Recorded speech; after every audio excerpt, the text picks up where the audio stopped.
Hey you guys, it's Renee from Raw Branded. Hang on a second, I'm just checking. Yep, I should be live. Hi, it's Renee from Raw Branded. I wanted to pop in today to talk about this topic. I want to talk about, hopefully you're seeing it here, your story and your website. What's the relationship between the two? Now, if you've been following me, you know that I've been really hardcore thumping, promoting that you share your story, that you use your unique story, your experiences to help you to stand out, to differentiate your brand, right? And so I'm trying now to just make sure that you get the connection between your story and then things like your website. How does that show up, right? So what if you know history websites? I'm not going to ask you your age, but historically websites have been used many different ways. But if you are familiar with let's say early 2000, what the websites of businesses look like in early 2000, then you this is going to ring familiar. That websites were used as brochureware, right? You would just dump all your business information on there. For me, being in the education space, that looked like talking about data. It was all data filled, student enrollment and, the demographics of students and, what are the programs. It was all very data y, that kind of thing. But now, as a business owner, what you should be thinking of, just making sure. If you can't hear me, do let me know. What you should be thinking of is stories. Your site shouldn't just be brochureware. You should be thinking of your story and how that shows up on your website. You see, for your website most likely, just think of, we're encountering each other on different social media platforms, on Facebook, on YouTube, everywhere all over the interweb. And you most likely come in contact with people and you'll look up their profile on whatever social media site you're on, but then you will most likely go and look up their website, right? And from the website, you get a better feel of who they are. So, as a business owner, what you don't want to do is what we've historically done and just had your site as just, boring brochureware. Instead, think of it more as another first impression. It really is. It's another first impression. It may be the first impression. Um, it might just be. And if that's the case, then it should really spark a conversation, right? And so when people are going to your site, it should really be conversational. The message should be conversational, the site should be inviting, and it should have your story tied into it, right? So some things to think about. It's kind of like a book. When you're using stories, think of it literally like you're writing a book, right? And in a book, you get hooked in, you get pulled into the storyline and the main character or what happens in the end. Your story is both mirroring yourself, your actually lived experience, what connects with your business, but then also your audience's story. Where are they on the path to getting their problem solved, and when do you come in as the guide to help them? What does that look like? And then the stories kind of overlap one another, right? I'm not trying to complicate this. Follow with me here. You have these stories, they suck you in, right? When you're thinking about books. But on your site, it's kind of the same thing too. Your site, without it being like brochureware, it's also another way to start pulling people into your story and then the story of them, their adventures as a client or consumer. Hold that thought.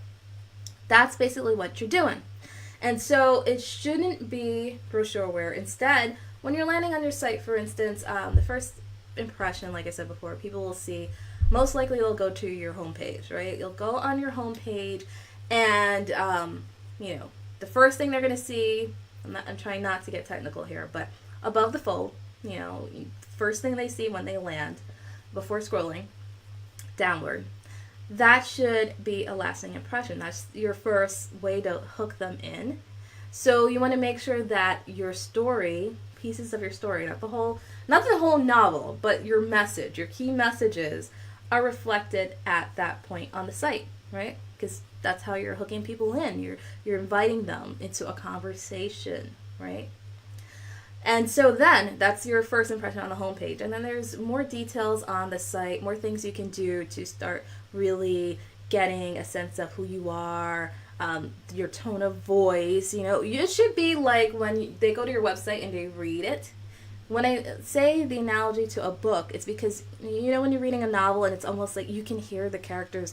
You're not only reading the characters' words, but it's like they're in the room. You see them, you feel them. You go on the adventure. You allow your mind to actually wrap your head around these fictitious beings if you're reading fiction. If you're reading fiction or nonfiction, it could be the same thing.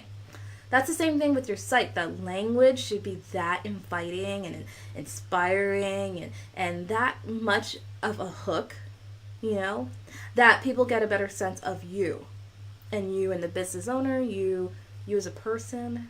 That's how it should be. That's how powerful it can be with the right message, the right tone.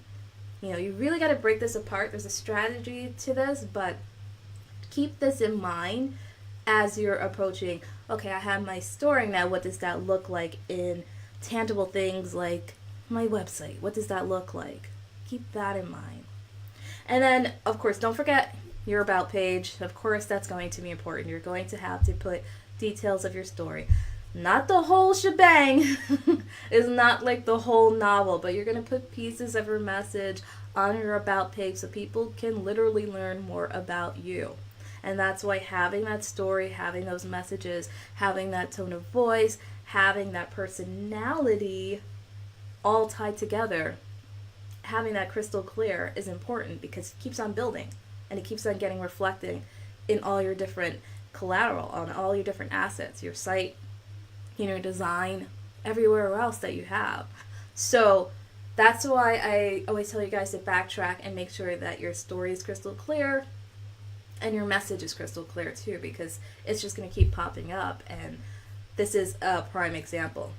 Please excuse I'm a little bit clogged. I'm getting over a cold here.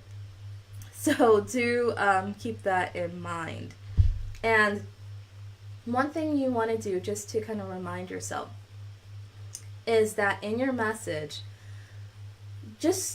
you'll do more of a service to yourself if it's more reflective of your real raw personality.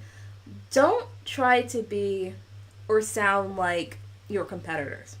Hold that thought here for a minute. Don't try to be like your competitors. Be aware of what your competitors are doing, but that does not mean that you have to pretend to be a clone of them, because people are smart. Your clients are smart. Potential clients. People are very smart, and they can read through whenever it's phony. And not to mention, you may do such a great job stringing this whole fictitious narrative about who you say you are, but maybe you're not, or you're adopting this tone that's not really you, and you may do a good job in that sense, but then you still have to show up as the owner. And when you show up, people are going to see that there's this disconnect between, I was introduced to this person when I went on your website, but now the message, the personality, the story doesn't seem to connect with who I'm seeing now in person, right?